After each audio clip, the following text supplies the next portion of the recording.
Olá, comunidade externa e comunidade do IF Sul de Minas. A gente está aqui no projeto Conexão IF Diversidade. Esse é um projeto do NEGES juntamente com o IF Sul de Minas, que a gente está gerando uma série de entrevistas com intuito educacional.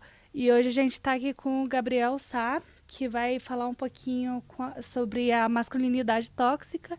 É, Olá, você gostaria de se apresentar? Bom dia. Bom dia. Então, me apresentando, sou o Gabriel, conhecido como Gabriel Sá, por ser músico, né? Mas meu nome é Gabriel Silva Alves. Eu tenho uma formação em serviço social pela Universidade Federal de Ouro Preto, onde eu desenvolvi uma pesquisa sobre gênero e sexualidades, né? Mais especificamente sobre a prostituição de mulheres trans e travestis. E meu último trabalho como assistente social foi aqui em Poços de Caldas, na prefeitura, no serviço da saúde ambulatório translação, que oferece cuidados com a transição de gênero. Então tenho aí alguma pesquisa, um pouco estudo e uma pouca experiência também de 3 anos com população trans, com a discussão de gênero e sexualidades. É uma grande bagagem mesmo. Não acho tão grande assim, tem muitas pessoas que já estão aí nesse movimento há muito mais tempo do que eu, né? Com muito mais estudo do que eu nessa área. Mas fiquei muito feliz com o convite por estar aqui, por poder dividir um pouquinho com vocês e refletir, sendo homem, refletir um pouquinho sobre a masculinidade, né? Hoje sim posso falar aqui do meu lugar de fala, né? Enquanto homem, sobre a masculinidade tóxica. Esse tema bem emergente, né? Bem recorrente. E trazendo agora sobre o assunto, eu queria que você falasse o que é masculinidade tóxica e quais as principais características dela. Tá. O que é a masculinidade tóxica, né? Isso esse termo, eu particularmente não gosto muito dele, mas ele está aí, né? Ele existe.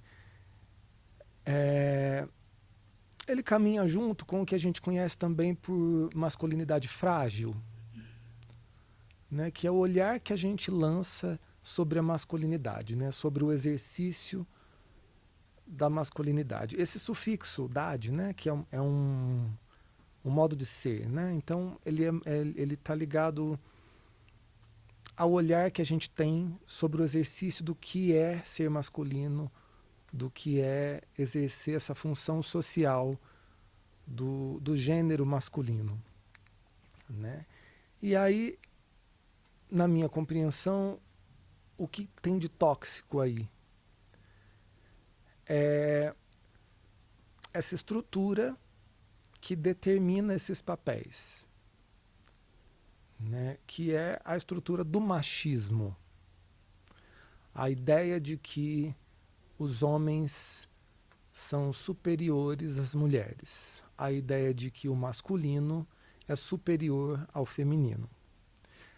Porque o gênero masculino e feminino ele é uma divisão social de características, né? De características físicas, externas, de coisas masculinas, coisas femininas, e também de conduta social, como se deve portar um homem ou uma mulher, né? Até então pensando aí binariamente. E o modo como a gente socialmente estruturou isso construiu um olhar que é tóxico, um olhar que contamina, um olhar que mata, né? Uma ideia, uma compreensão do que é ser masculino, do que é ser feminino, ou do que é exercer isso, é muito adoecedora, né? Então, por que eu disse que eu não gosto muito do termo masculinidade tóxica? Porque a feminilidade também é tóxica se a gente for lançar esse olhar sobre a feminilidade, né? Sobre o exercício da feminilidade. Porque se eu compreendo socialmente, né, a partir de todos esses valores culturais que me são passados, de que o masculino ele é exclusivo do homem e que ele é um sinônimo de força, ele é um sinônimo de uma figura que é provedora, de uma figura que é resistente, de uma figura que é inteligente, de uma figura que é líder, que é dominadora. Eu, pensando, né, o masculino dessa maneira, eu vou entender o feminino como o oposto disso. Aquilo que é frágil, aquilo que é controlado, aquilo que não é inteligente, né? Aquilo que não... Então, essas características, absorver essas características também transforma a feminilidade em algo tóxico. Né? Se a mulher entende que ser mulher é servir, é estar o tempo todo à disposição, isso também é tóxico. Né? É ser frágil, é ser... Só que todas essas características, tanto do masculino como do feminino, elas não são do homem ou da mulher, elas são humanas. Né? Elas são humanas. E no momento em que a gente divide isso, e eu tiro de você a possibilidade de ter essas características, eu, em alguma medida, estou desumanizando essa pessoa. Então, a partir do momento... E aí, se eu tiro humanidade, eu adoeço. Né? Aquilo é tóxico. Então, se eu tiro de mim, enquanto homem, a possibilidade de ser frágil, a possibilidade de demonstrar sentimentos, a possibilidade de não exercer uma liderança, a possibilidade de ser, né, amoroso, eu estou retirando de mim uma parte importante daquilo que me faz humano. E aí eu adoeço, e aí é muito tóxico. E ao mesmo tempo, se eu lanço esse olhar sobre a mulher e eu retiro dela a possibilidade de ser forte, a possibilidade de ser líder, a possibilidade de tomar conta da sua própria vida, a possibilidade de fazer escolhas, inclusive sobre o seu próprio corpo, sobre o exercício da sua sexualidade, eu estou tirando dessa mulher uma parte importante daquilo que faz dela ser humano. Eu estou retirando dela uma parte importante dessa humanidade. E isso é muito tóxico. Né? Então, as características principais dessa masculinidade tóxica é o olhar que eu lanço sobre o que é ser masculino, como retirando desse homem ou dessa figura masculina atributos que não são do homem ou da mulher, mas que são humanos. Nossa, incrível a sua explicação. Então, eu vou começar a tratar agora como masculinidade frágil aqui na nossa conversa também. Certo. Por que eu falei disso? Né? Porque quando eu coloco esses elementos, né, que vão compor essa masculinidade como algo fixo, tem que ser assim, o mínimo que sai dali vai questionar essa masculinidade.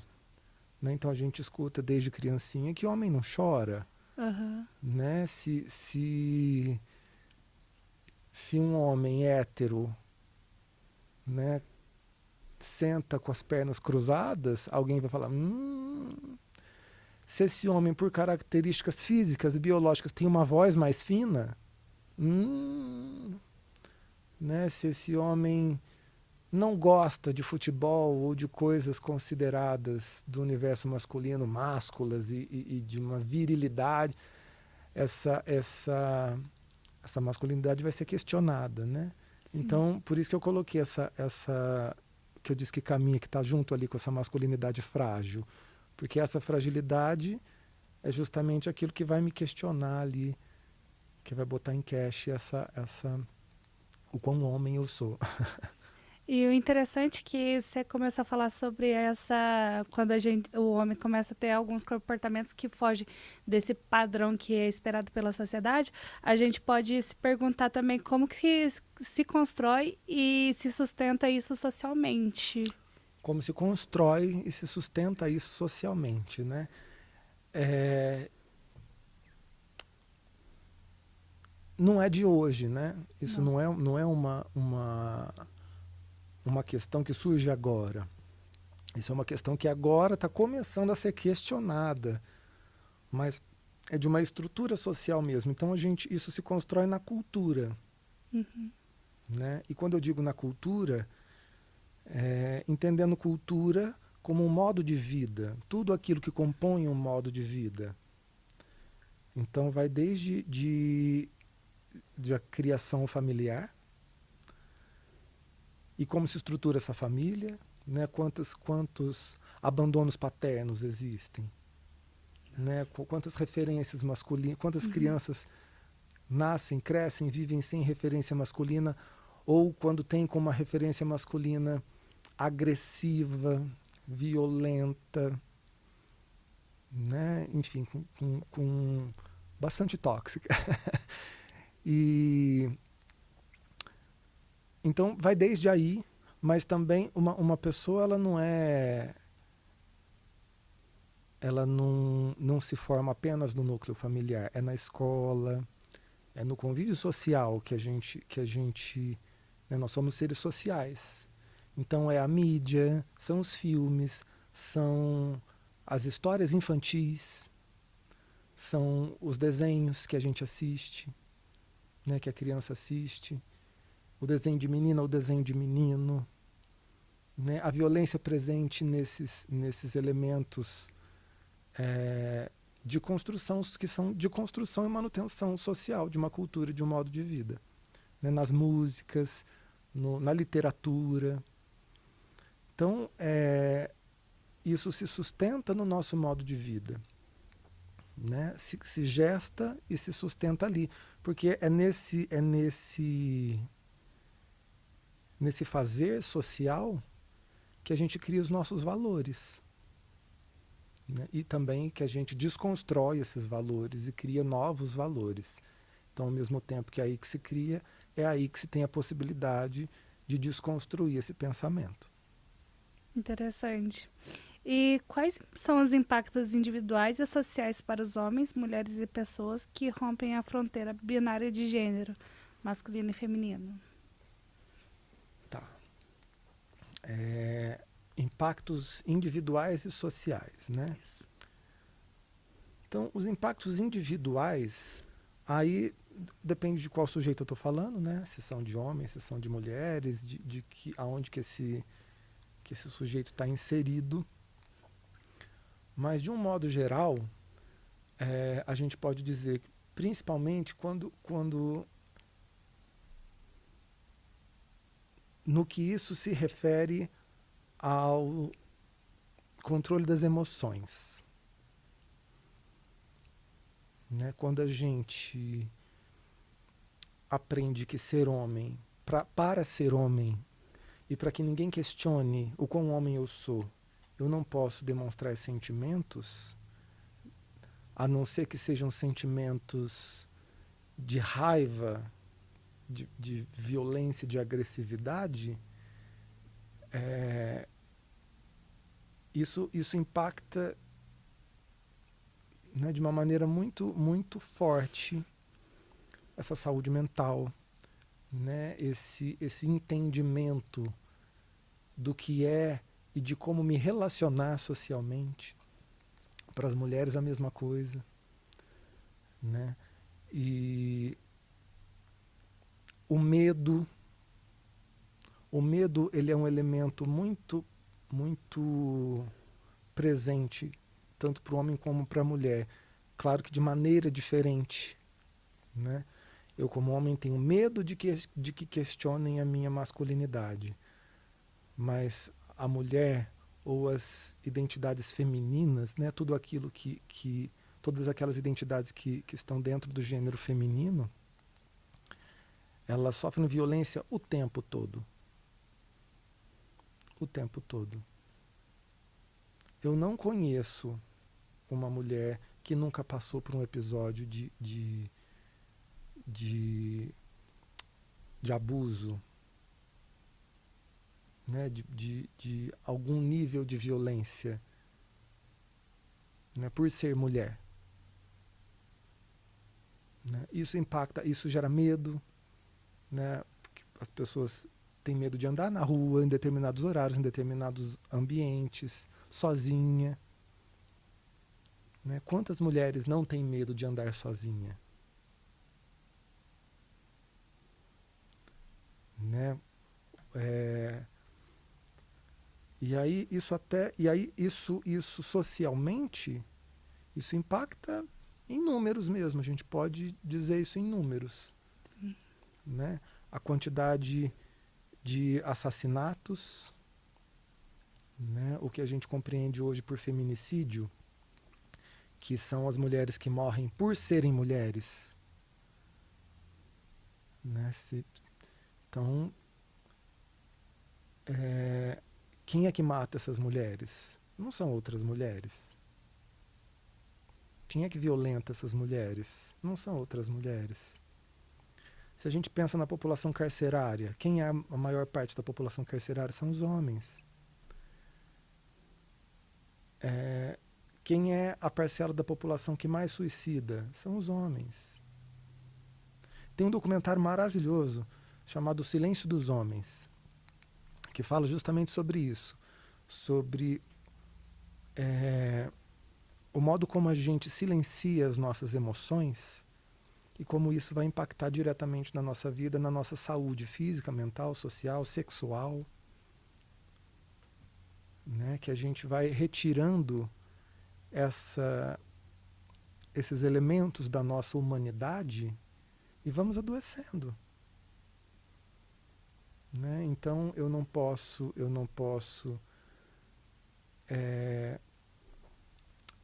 ter um mau desempenho sexual numa relação sexual, não posso broxar, ou eu não posso não querer o fato de eu ser um homem hétero, eu preciso necessariamente querer todas as mulheres. Né?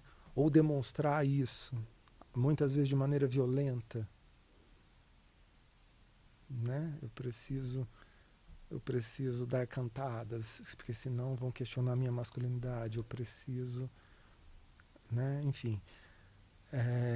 E aí todos esses elementos, como que isso vai impactando? Esse documentário é maravilhoso, fica aí como referência, vale muito a pena assistir, tem no YouTube completo, com várias entrevistas, com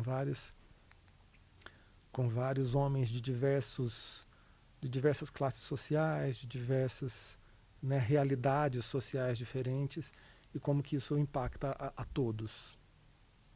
Né? Porque pertence a uma cultura, e a cultura nos atravessa a todos.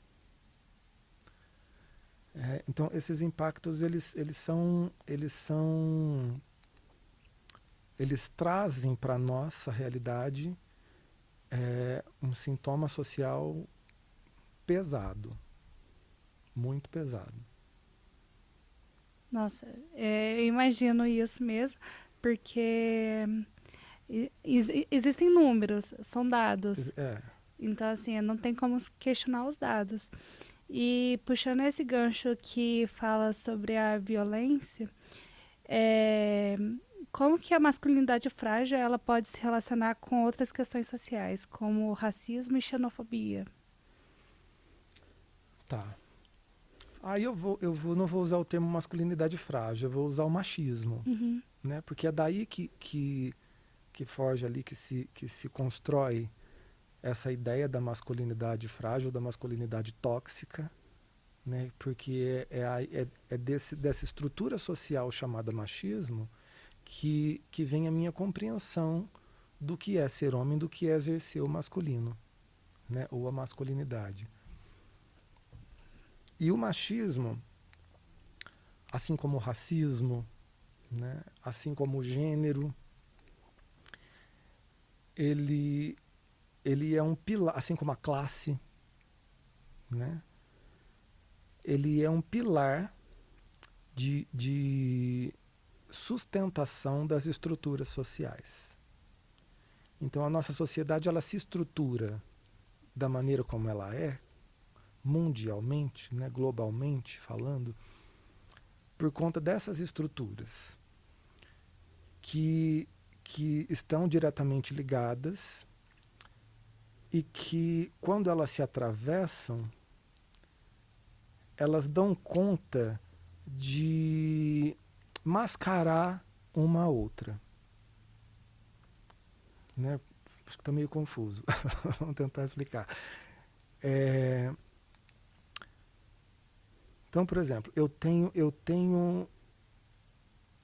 a gente vive uma sociedade de manutenção de um lugar de privilégios. Então, a gente vive ainda hoje uma sociedade piramidal, né, onde existe um no topo e vai descendo essa estrutura até a base da pirâmide, né? Então a gente herdou isso lá do Antigo Egito, onde tinha o rei em cima, ia descendo. Depois as democracias, inclusive o formato que a gente entende hoje por democracia, ainda é assim. Para que isso se estruture de uma maneira grande, é preciso reproduzir isso de uma maneira pequena. Então a gente reproduz isso na família, a gente reproduz isso em todas as instituições, que são lugares de reprodução e produção de uma cultura. Então é na família, é nas instituições de ensino, é no governo, são nas empresas. Né? A gente se organiza dessa maneira, com um no topo e outros abaixo que são considerados inferiores àquele que exerce uma função de liberdade, ou aquele, de liberdade não, de controle, né? de privilégios, de liderança. E para sustentar essas pirâmides, tanto a grande como as pequenas, é preciso que isso seja... É preciso que se lide com essa estrutura como se ela fosse normal, natural e que sempre fosse assim. Então é preciso criar uma ideia de que isso de que é assim que funciona. Né? Então essa ideia ela vai ser reproduzida na mídia, como eu falei, nas histórias infantis, né, na literatura, na cultura. Então, quando a gente fala das histórias infantis, quem que escreveu os clássicos infantis? Homens. Então, quem é que escreveu que as princesas ficam à espera de um príncipe? Os homens. O príncipe. Né? Então, quem é que escreveu a história das guerras? Homens. E quem que venceu as guerras? Homens. Sim. E aí, quem é que escreveu a história da dominação de raças? Os homens brancos. Né? Quem é que estruturou a ideia de que os homens são superiores? Os homens, enfim. Né? Então, a gente, essa ideia, né, que cria esses conceitos de gênero, de raça, de classe, elas são reproduzidas em todas. Então a gente age sem refletir. Nos ensinaram que é assim e é assim. E aí a gente sai vivendo, né, e reproduzindo isso socialmente. E eu esqueci a pergunta. Qual que era a pergunta? Como que ela se relaciona com outras questões sociais? Com sociais? outras questões sociais, né? Como odiar. Então,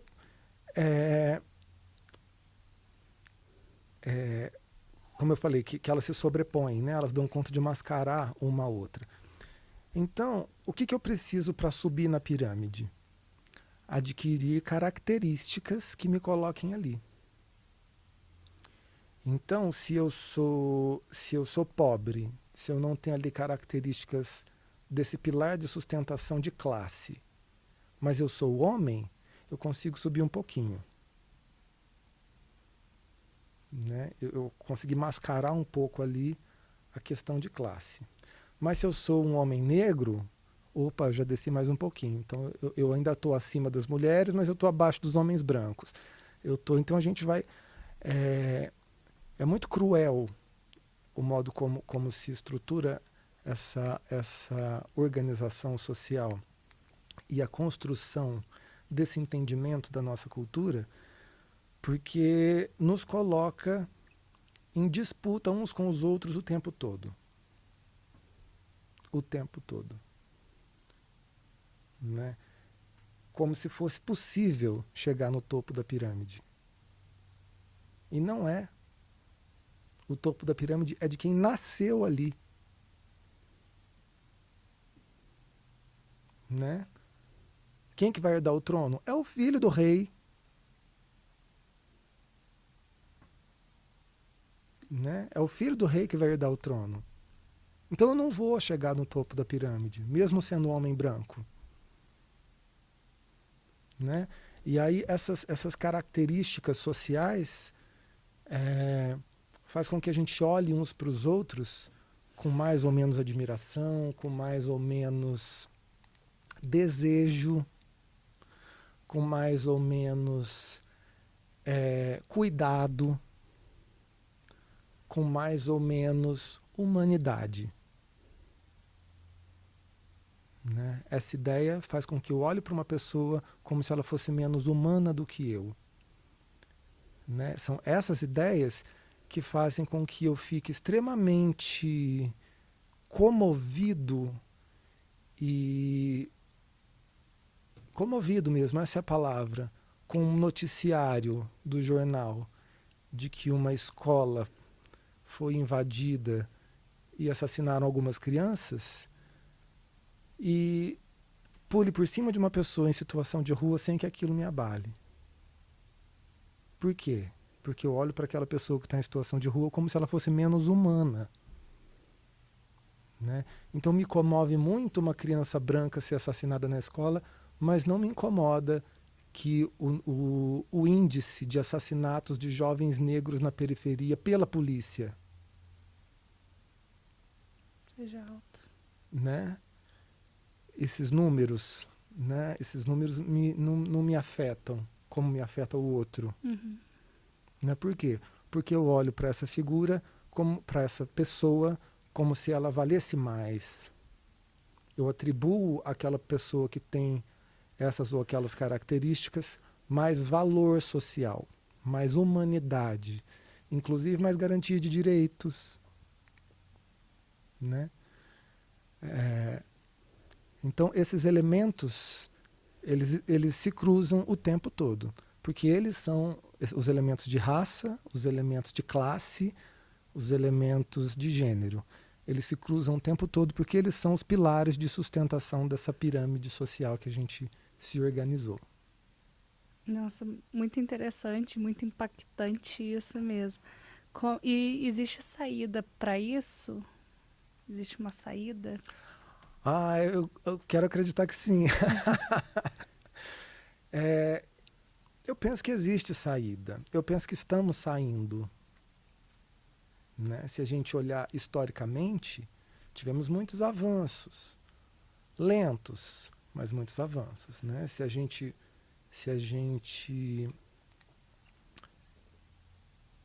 for pensar que até pouquíssimos anos atrás a mulher era propriedade do marido, pouquíssimos anos atrás, muito menos de 100 anos, né? O quê? 50 anos? 50, por aí, não sei, mas por aí, até menos que isso eu acho. A mulher era propriedade do marido, né? Se a gente for olhar historicamente, é um curto período de tempo. Mas se a gente pensar que hoje uma mulher assume a presidência do país, né? Se a gente pensar hoje que uma mulher ocupa espaços de poder, né? Em empresas, no governo, né? Nos lugares de visibilidade, de admiração, né? Hoje as mulheres podem ser admiradas e não apenas tidas como um objeto de onde eu vou despender ali a minha energia sexual. Né? Quando eu olho para essa mulher com humanidade, isso é um sinal de que estamos mudando. Inclusive essa reação violenta que temos hoje, né, em números altíssimos de violência contra a mulher, é uma reação violenta desses homens que estão deixando de ocupar esse lugar, né? Se a gente observa hoje o movimento LGBT e o modo como a população LGBT+, se organizou e se coloca socialmente, como nós olhamos para essas pessoas, né? Se a gente olhar hoje, por exemplo, para uma Lineker, que é uma mulher trans, preta, que acabou de ganhar um Grammy, né? Isso era impensado há pouquíssimo tempo atrás. Muito pouco mesmo. Né? Grandes referências da nossa música hoje vêm dessa comunidade, né? Referências mundiais. Aliás, as grandes referências mundiais que a gente tem da música hoje, vamos falar da música brasileira, são do gênero feminino, né? São mulheres ou drag queens ou mulheres trans, né? que estão chegando nesse lugar de admiração. Isso falando da música, mas de muitos outros espaços, né? Então nós estamos mudando. Mas para pensar enquanto saída, encontrar uma saída, a gente precisa nos debruçar sobre um elemento social fundamental para todas essas transformações, que é o feminismo, né? Que está muito longe de ser, aliás, que é o extremo oposto, né? Está muito longe de ser o inverso do machismo. Né? Eu acho que a Bell Hooks, que tem um livro que fala que o feminismo é para todo mundo, né? Porque né? O feminismo é um questionamento do machismo, dessa estrutura de dominação a partir do gênero. Né? Então, quando a gente compreende isso, que eu entender que o feminismo, que as ideias do feminismo vão me ajudar enquanto homem a lidar com as minhas emoções, a demonstrar as minhas emoções, a minha fragilidade, que é humana, os meus medos, né, nas minhas relações sociais com outras mulheres e com outros homens, né? Isso muda. Né? Isso muda. Então, eu falei do feminismo, mas na verdade é sobre os estudos sociais de gênero, né, como um todo. Pensar a sociedade a partir desse pilar de gênero me ajuda a mudar a minha visão e a minha postura no que se refere ao gênero. Nossa, eu amei. Amei de verdade. É isso, pessoal. Essa foi a entrevista de hoje. E caso tenham mais algumas dúvidas, vocês podem colocar perguntas que a gente vai tentar responder. Agradeço, Gabriel, pela disponibilidade do tempo e por ter aceitado o nosso convite.